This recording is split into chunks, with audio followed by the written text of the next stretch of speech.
So in this video, we are going to talk about how we restore the database.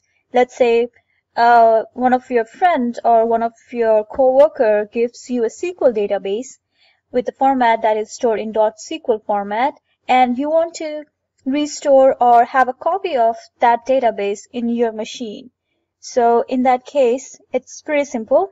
So all you need to do is you click on this option over here, data import / restore, and all you need to do is click over here, and then so this folder is where I have created, or I have the backup of the Vandelay database.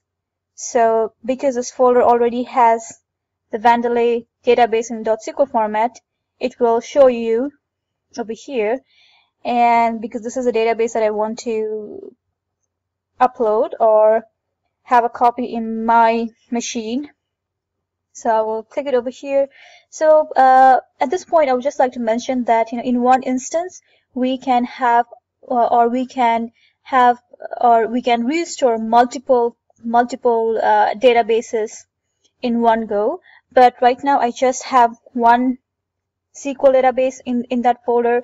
But in case if we have multiple SQL databases in the folder, you should be able to see rest of the databases in here, and in just one go you can have one or multiple databases uploaded to your machine. So all you need to do is you need to click on start import, and yeah, rest of the things should be taken care by your machine and the SQL workbench or the SQL server. So yeah, this is it. This is all about how you restore your database in the machine. So yeah, thank you.